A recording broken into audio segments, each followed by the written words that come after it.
মহাভারত বললেই আমাদের চোখে ভেসে ওঠে কুরুক্ষেত্রের রণক্ষেত্র, শস্ত্রের ঝনঝনানি আর রাজসিংহাসনের লড়াই। কিন্তু এই মহাকাব্যের বিশাল কোলাহলের মাঝেও এমন একজন মানুষ ছিলেন যার কণ্ঠস্বর ছিল শান্ত অথচ বজ্রের মতো সত্য। তিনি মহাত্মা বিদুর। তার কতগুলো বাণী বিদুর নীতি হিসেবে পরিচিত। বিস্তারিত জানতে সাবস্ক্রাইব করে সাথেই থাকুন।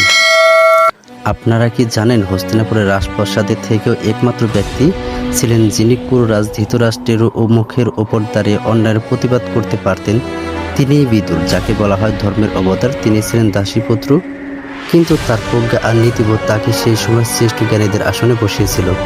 বিদুর জানতেন কুরু বংশের ধ্বংস অনিবার্য, তবুও তিনি শেষ মুহূর্ত পর্যন্ত চেষ্টা করেছিলেন ধৃতরাষ্ট্রের মোহ এবং দুর্যোধনের অহংকার দূর করতে। ইতিহাসে আমরা অর্জুনের বীরত্ব দেখি, কৃষ্ণের কূটনীতি দেখি, বিদুরের সেই নিঃস্বার্থ বিদুর নীতি আজও আমাদের জীবনের প্রতিটি পদক্ষেপে পথ দেখায়। মহাভারতের বিদুর নীতি: যে ব্যক্তি সর্বদা সত্য কথা বলে, ধর্মের পথে চলে, সে কখনো পরাজিত হয় না। ক্রোধ মানুষকে ধ্বংসের পথে নিয়ে যায়, জ্ঞানী ব্যক্তি রাগকে দমন করে শান্তভাবে সিদ্ধান্ত নেয়। লোভের সব পাপের মূল। অতিরিক্ত লোভ মানুষকে ন্যায় অন্যায় ভুলিয়ে দেয়।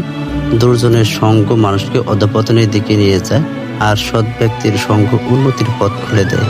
বুদ্ধিমান ব্যক্তি নিজের পরিকল্পনা ও দুর্বলতা প্রকাশ করে না, কাজ সফল না হওয়া পর্যন্ত তা গোপন রাখা উচিত। যে ব্যক্তি কম কথা বলে, বেশি শুনে এবং চিন্তা করে কাজ করে, সেই প্রকৃত জ্ঞানী। একজন শাসকের উচিত ন্যায় বিচার করা, প্রজাদের সুরক্ষা দেয় এবং পক্ষপাতহীন থাকা। ইন্দ্রিয় সংযম না থাকলে মানুষ পতনের দিকে যায়। সংযমী উন্নতির মূল।